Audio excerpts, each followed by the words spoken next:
Hey everyone, welcome back to my channel. Welcome to my channel if this is your first time here. My name is Megan and I'm the witch here around the cauldron. And today's video is actually one that I've been thinking about doing for a while. I am going to be reacting to one of my older videos. I think it's a good idea to go back and look at these every now and then, and honestly I'm really bad about going back and re-watching my own videos, but I think going back and doing this helps to show personal growth, and it's a good practice in self-reflection, but it's also a good practice in being open and honest with my audience, with you. So we're gonna go back and watch this old video that I titled "The Gods Aren't Socks" or something like that. Yeah. So I guess without further ado, let's just get right into it and see what I said.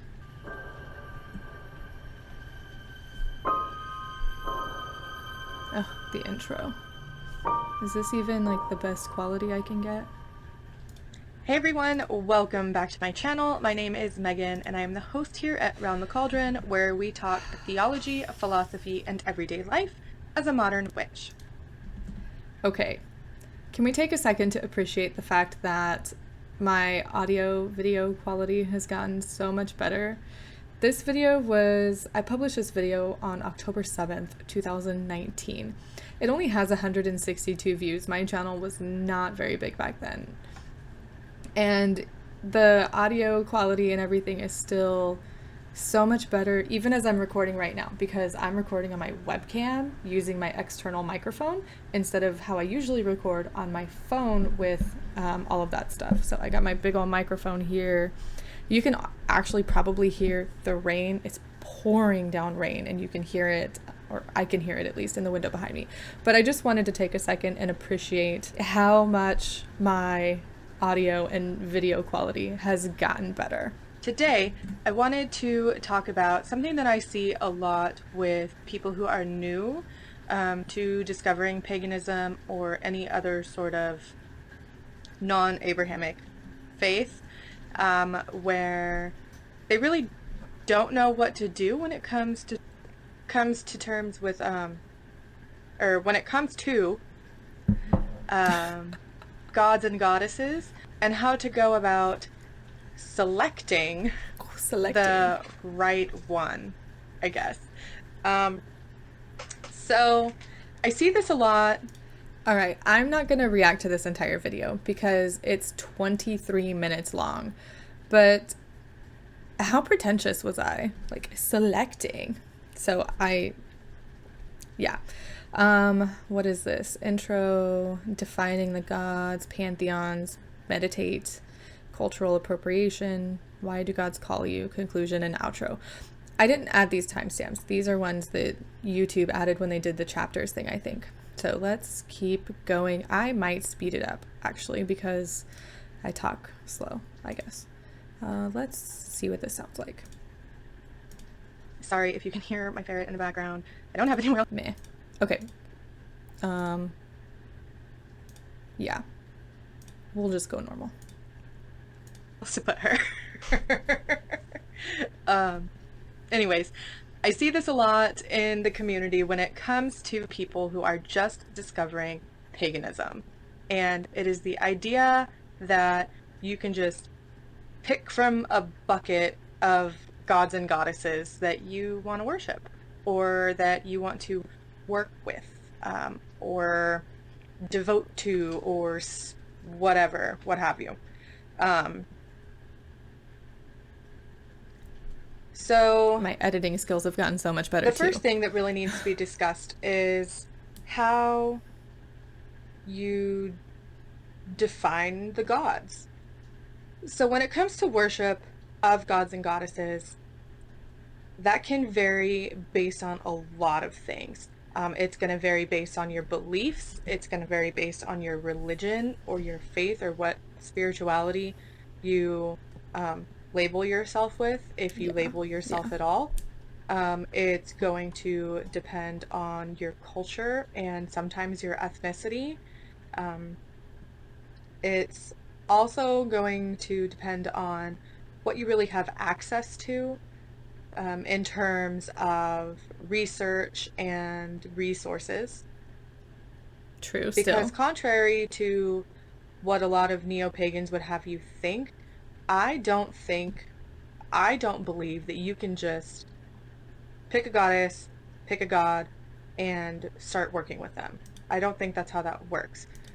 All right, so I still actually believe this, but I think it's important to preface with the fact that I'm a hard polytheist. I view every deity, no matter the culture or pantheon that they come from, they are an individual.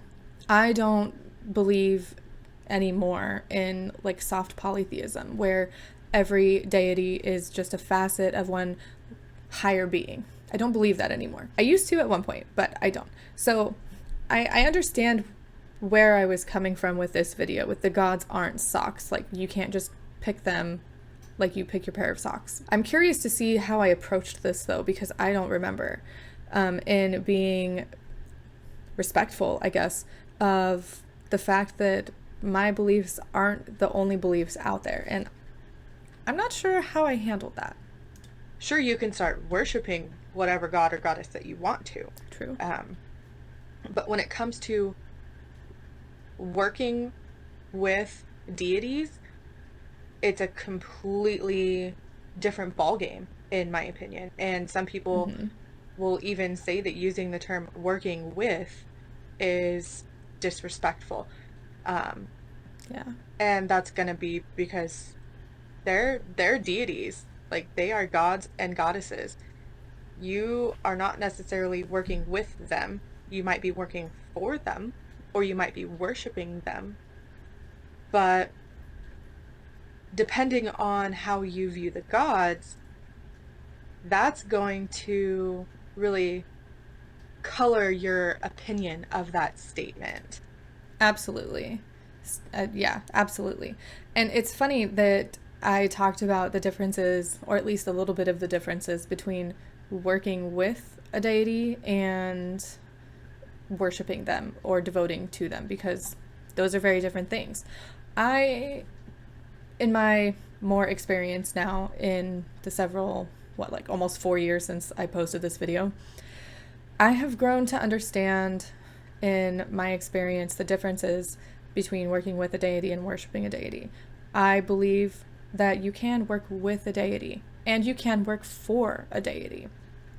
It totally depends on your relationship with that particular spirit, with that particular being. Some gods and goddesses are going to be more like a boss or like a guide, giving you instructions and guiding you along your path. And some deities are going to be there to help you and have like a reciprocal relationship where the particular deity will help you and then you help that particular deity with whatever they want or need. And all of that is completely up to those deities and their own agenda. They're gods.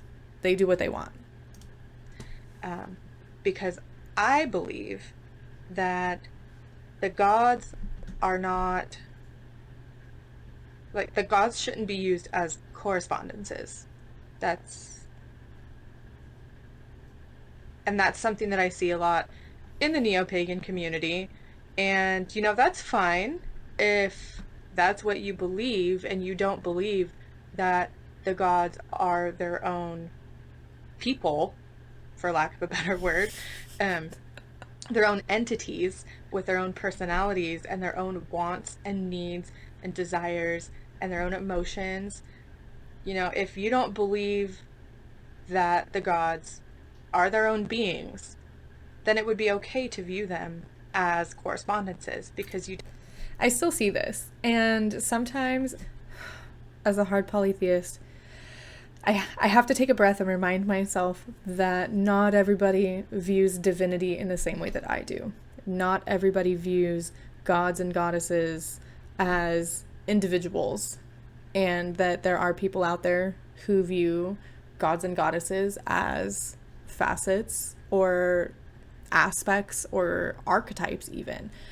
And as long as what am I trying to say? Like, I can still hold this opinion. I can still have this belief that the gods and goddesses are individuals, while somebody else can also hold the belief that the gods and goddesses are archetypes of our higher selves or our consciousness, or however people view archetypes. So I'm glad that I put that in this video. I think I'm going to skip through to probably, I don't know, pantheons, because I don't think we need to go through all of this defining the god stuff. So once you have that situated and you've really figured out where you fall on the spectrum of belief in the gods, then you can start exploring different pantheons. Now, a pantheon is just like a group that deities are placed in depending on where they fall in their ancient religions. Okay. Is there... Okay, let's see if I can find a good spot.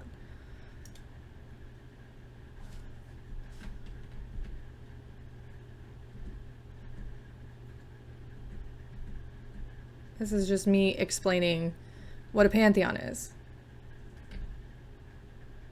Flipping through them and saying, oh, this one looks really cool, or this one sounds really cool, I'm gonna pick that one. Worshipping a god or goddess, or working with a god or goddess, is not like, opening your sock drawer and picking out a pair of socks to wear for the day. That's not how it works, not in my opinion. But it can work that way if that's what you believe.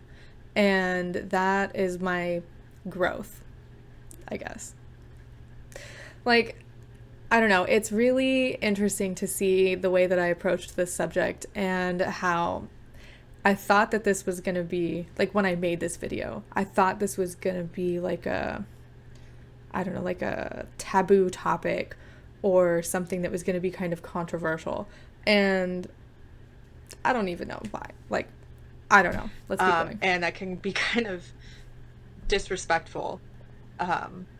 If you're a hard polytheist. Yeah. Explore the different pantheons that you might be interested in.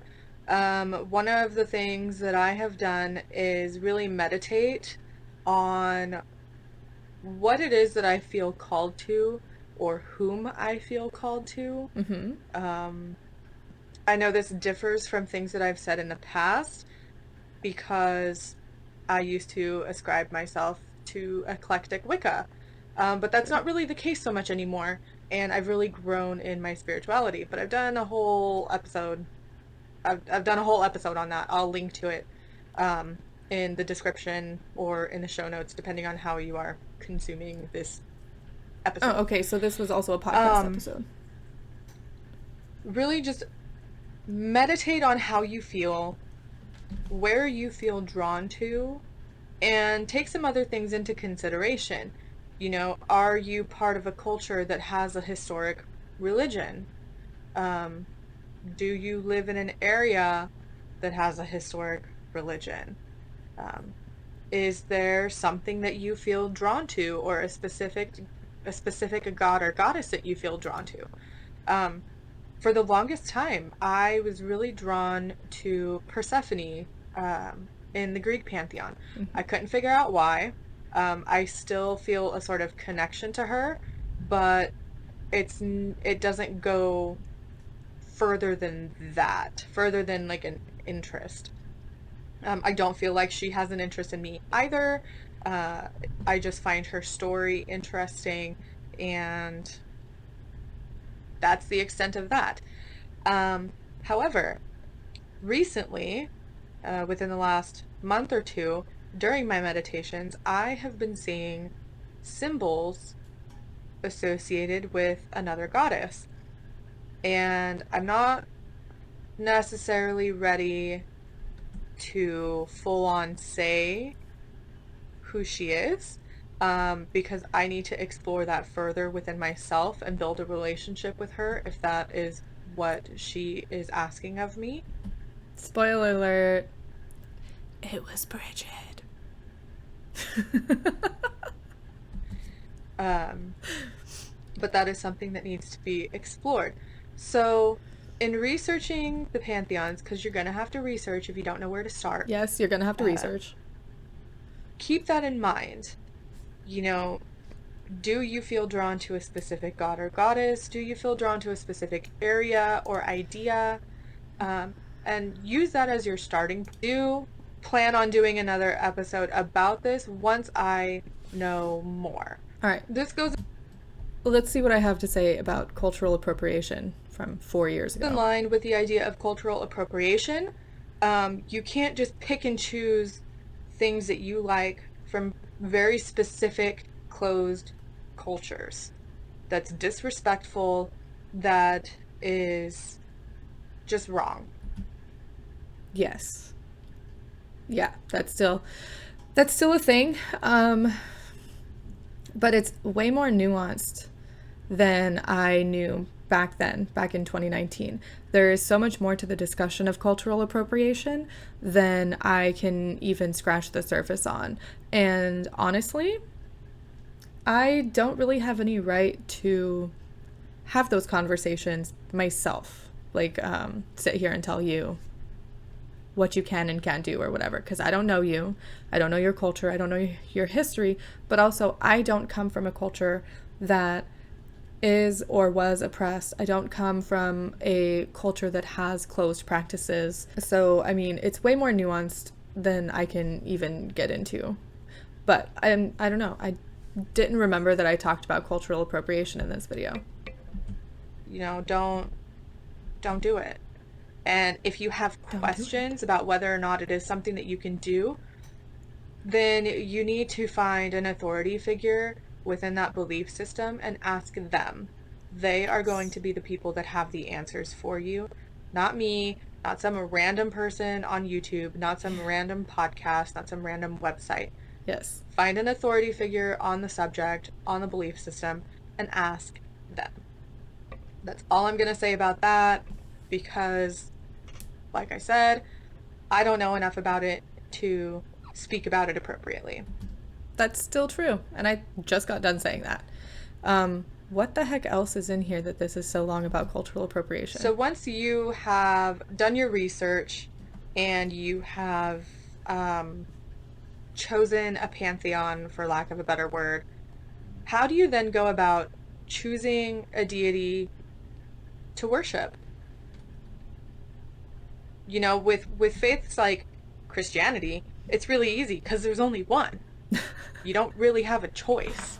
And with paganism, depending on where you fall in the spectrum of paganism, you can have 10 different options, you can have hundreds of options. And it comes back to understanding the foundations of that belief system. Because, okay, so like within Wicca, Wicca has a god and a goddess. And oftentimes those two deities are given names.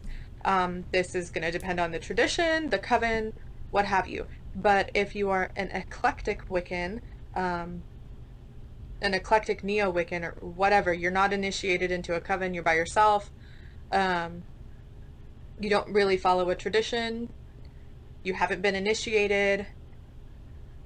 Normally I see those Wiccans just picking and choosing a god and goddess and just plopping them into the place of the Wiccan god and the Wiccan goddess. And the deities that they choose don't always fit with what Wicca is known to be. Because within Wicca, the deities in Wicca, the god is considered the horned god, the god of the hunt, the god of the wild. He is the consort and child of the goddess. And the goddess within Wicca is a triple goddess, maiden, mother, crone. But there are some people who just pick a deity to plop in there, like Persephone, for example. Persephone doesn't fit the triple goddess idea. Ooh, I didn't know that I talked about this. I could do a whole video on the differences between triple goddess within modern paganism and Wicca and what it means to be a triple goddess in Irish belief systems, for example, because they are not the same. And I have seen people put Bridget as a triple goddess, for example, within the Maiden Mother Crone framework. And while Bridget is technically a triple goddess, she is not the Maiden Mother Crone triple goddess. That does not fit. Same thing with the Morrigan. The Morrigan is not Maiden Mother Crone. And while the Morrigan may be a mother, she is not the motherly type, if that makes sense. So she doesn't necessarily fit the mold of what the mother means in Maiden Mother Crone. And neither does Bridget. So yeah, I didn't realize that I talked about that. Let's see what else. At all. Yes, she is a maiden in her form of core. I think I said that right. I don't know.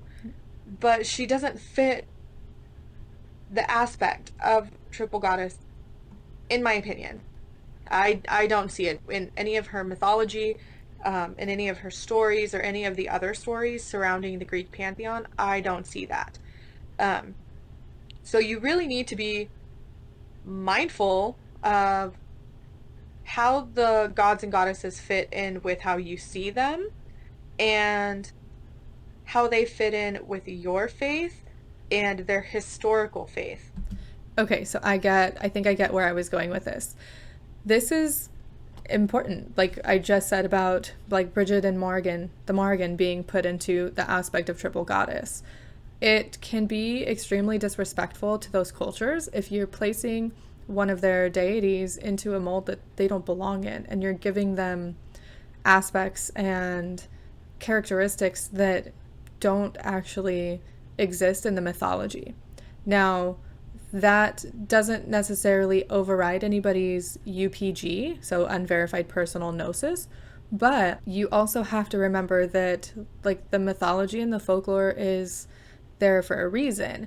And if your UPG completely contradicts something that is known in the mythology and the folklore and the personal gnosis of like multiple people, there's a term for that where it's like multiple people have the same experiences.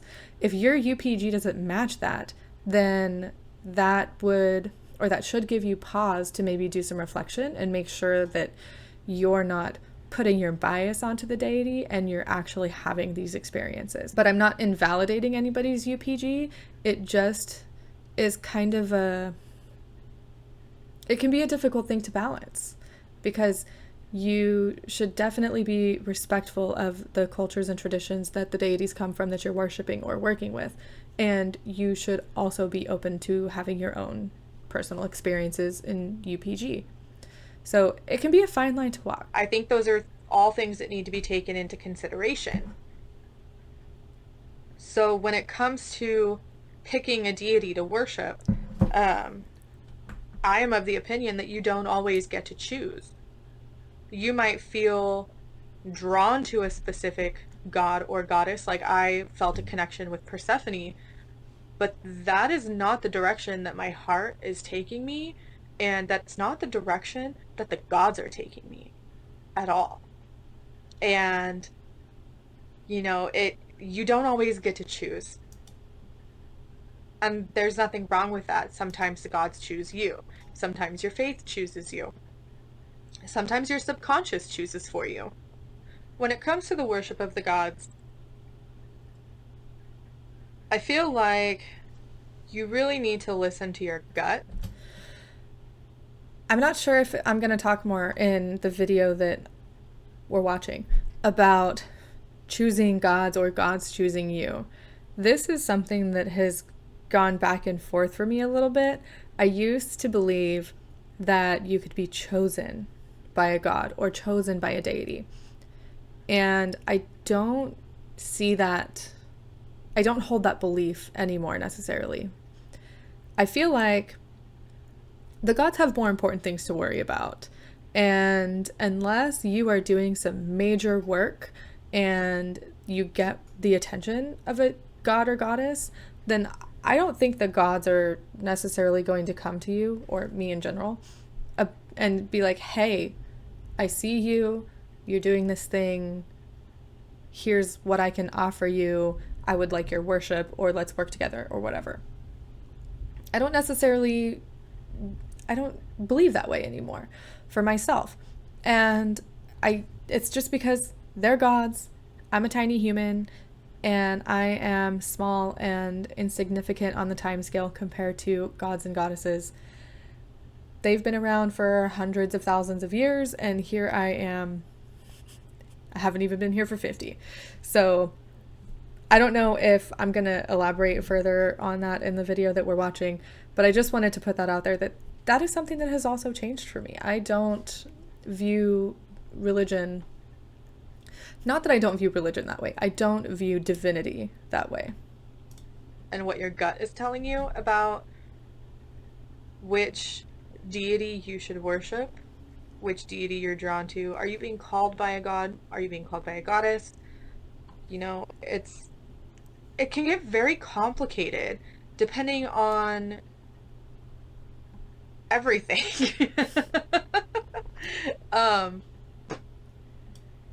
Yeah, it's going to depend on so many different variables that there's not really a one size fits all answer. That's very I can true. give you my opinion and my beliefs, but my beliefs aren't necessarily going to reflect the beliefs of you, or the beliefs of your friends, or the beliefs of another YouTuber or a podcaster. So let me just tell you what I believe, because that's Okay. going to be the easiest thing for me to explain to you. I believe that you are called by the gods. It's so funny because I don't believe that way anymore. This might not necessarily be a personal call, I guess. I don't know how to explain that. So, like, I'm glad to see that I haven't gotten any better at explaining the things that I say. you might be called by a specific pantheon because it resonates with you someplace in your heart, or past lives, or past experiences. It could also be that a specific god or goddess has taken an interest in you for some reason that we will never know. What the gods decide to do is their prerogative, and if they choose to call you, then they have their reasons. But I think that before you can actively worship a god or a goddess, you need to build a relationship with them, because it's the right thing to do. You know, you become part of each other's lives, for lack of a better word. It's a symbiotic relationship. So you have something to gain, they have something to gain sometimes. One of the points of worshiping the gods is building that relationship. And you can't work with the gods without that relationship. You can't just call on a god for help if you've never approached them before. If you have never gone to them with an offering, if you have never meditated on them, if you have never done any research on them, I don't think that's something that you should do. I still believe this, especially as a hard polytheist. If you're going to worship or work with a deity, then it is really good advice to get to know the deity first and to at least do your research on them. This is for multiple reasons. For one, it's respectful. I would feel really weird if someone came up to me and asked me to do something for them if I didn't know the person beforehand. If if we had never met, we had never interacted before, but they wanted me to help them with, I don't know, get a job or find true love or whatever. So I feel like it's really respectful to get to know the deities that you're going to be working with or worshiping before you just ask them for something. Now, obviously, this is coming from a hard polytheist and someone that views the deities as individuals, so keep that in mind. I also think it's a good idea to do your research and build a relationship with a deity first, because then you know what you're getting into, and you don't want to end up in over your head and in work or a situation with a god that you can't handle because you didn't do your research and you didn't know ahead of time that this was a possibility. So it's for like respect things and safety things. You can't just say, "Hey, Apollo, I'm really sick," or "My relative is really sick. I need your help and your healing," if you've never approached Apollo before. You know, in my opinion, that's just not something you do. Because you wouldn't go up to some random person on the street and, well, I mean, maybe you might, and say, "Hey, I need $5 and you should give me $5." With no previous relationship, with no explanation, with nothing. You need to approach the gods with reverence and with respect because they're deserving of it. Mm-hmm. And then, you know, once you build that relationship, there are different things that can happen. You might end up parting ways for one reason or another.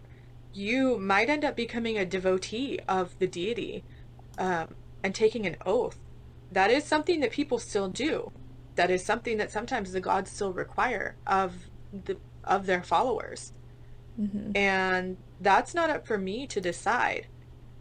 And I can't make that decision for you either if that's something that you feel you are being called to do. Okay, so before this video gets too long, I'm going to go ahead and end it here. There's only a few minutes left in the original video, but this was really interesting for me to go back and rewatch an old video of mine, because it's interesting to see what's changed. It's interesting to see what hasn't changed. And I think it's good for other people to see that change can happen and that change isn't necessarily a bad thing. So that is today's video. If you want to watch the full video, I'll leave the link to it in the description below. Seriously, it's from 2019, and if you just want to see the differences between me then versus me now, especially if you're a new subscriber, then, I mean, go for it. But keep in mind that the video is from 2019 and may or may not reflect how I am now. If you want to see more videos like this and you want me to react to some older content, let me know. Leave a comment below and let me know what video you want me to do next, because I like this. It's almost like a video diary of, I used to be this way, but now I'm this way. And it's good for me, but it's also good for everybody else to see too. Change can happen, growth is normal, and we're all just plugging along doing this paganism and witchcraft thing, and sometimes we don't know what we're doing. So yeah, let me know in the comments below. Make sure you're subscribed to the channel if you haven't done so already. Give the video a thumbs up if you liked it. Ring the bell if you want to be notified of when I post a new video. Feel free to join the channel if you would like to get access to videos before everybody else. I try to do videos at least a week ahead of time. So anybody that joins me as a member will get videos a week before everybody else. You can also join me on my website. You get that same perk, but you also get so many more perks, including exclusive access to blog posts. I'm writing courses, I have a forum, and I mean, like so many other things. I will leave a link to that in the description. I'll leave a link to that in the description below. Feel free to follow me on social media, sign up for my newsletter if you would like to do that as well. And what else? I feel like I'm missing something. I'm in a completely different recording area and my daughter is playing games in her room and she's being kind of loud and I can hear her. It's very distracting, but it's okay. She's a kid.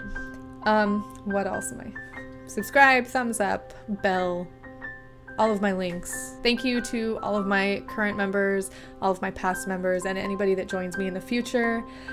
And I'm gonna end it here, and I'll see you next time. Bye.